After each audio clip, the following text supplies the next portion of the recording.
Iran Israel మధ్య భయంకరమైన యుద్ధం జరుగుతున్న విషయం తెలిసిందే. అయితే ఈ రెండు దేశాల్లో ఉన్న మన భారతీయ విద్యార్థులను ప్రజలను తీసుకురావడం కోసం కేంద్రం ఆపరేషన్ సింధును ప్రారంభించింది. దీనిలో భాగంగా ముందు 110 మంది విద్యార్థులు ఢిల్లీ చేరుకున్నారు. వీళ్ళు ఇరాన్ నుంచి అర్మేనియా చేరుకోగా అక్కడ నుంచి ప్రత్యేక విమానాలలో భారత్ కు చేరుకున్నారు. అయితే ఇప్పటి వరకు ఇరాన్ ఇజ్రాయెల్ నుండి 300 మంది భారతీయులు ఇండియాకి చేరుకున్నారు. వీరంతా సురక్షితంగా ఇండియాకి చేరుకుని తమ కుటుంబ సభ్యులు కలుసుకోవడం పట్ల సంతోషాన్ని వ్యక్తం చేశారు. భారత ప్రభుత్వానికి కృతజ్ఞతలు తెలిపారు మరియు ఆనందంతో భారత్ మాతాకి జై అంటూ నినాదాలు చేశారు. గడిచిన 5 సంవత్సరాలలో ప్రతి సంవత్సరం ఏదో ఒక రూపంలో ఇలాంటి విపత్కర పరిస్థితులు ఎదురవడం జరిగింది. వాటి గురించి ఇప్పుడు మనం తెలుసుకుందాం. 2020 కోవిడ్ విలయతాండవం సృష్టిస్తున్న సమయం అదే. ప్రపంచం మొత్తం శవాలు గుట్టలుగా పడుతున్నాయి. ఆ సమయంలో వందే భారత్ మిషన్ ద్వారా ప్రపంచ వ్యాప్తంగా ఉన్న మన భారతీయులను ఇండియాకు తీసుకొచ్చే ఆపరేషన్ అది. 2021లో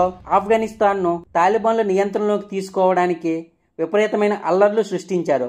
ఆ సమయంలో మన భారతీయులను సురక్షితంగా తీసుకురావడం కోసం ఆపరేషన్ దేవి శక్తి పేరుతో మిషన్ ను చేపట్టారు. 2022లో రష్యా ఉక్రెయిన్ మధ్య జరుగుతున్న యుద్ధం వలన ఉక్రెయిన్ లో చిక్కుకున్న ప్రజలను తీసుకురావడం కోసం ఆపరేషన్ గంగా మిషన్ ను చేపట్టారు. 2023లో ఆపరేషన్ కావేరి ద్వారా సుడాన్ నుండి, ఆపరేషన్ అజయ్ ద్వారా ఇజ్రాయిల్ నుండి 1309 భారతీయులను, 20 మంది నేపాలీలను భారతదేశానికి తీసుకొచ్చారు. 2024లో హైతీలోని అల్లకల్లోలాలు జరుగుతున్న సమయంలో భారతీయులను తీసుకురావడం కోసం చేపట్టిన మిషన్ ఆపరేషన్ ఇంద్రావతి. 2025లో ఆపరేషన్ సింధు గురించి మన అందరికీ తెలిసిందే. జై హింద్. ఈ వీడియో మీకు నచ్చినట్లయితే లైక్ చేయండి, నలుగురికి షేర్ చేయండి మరియు సబ్స్క్రైబ్ చేయండి. Thank you for watching.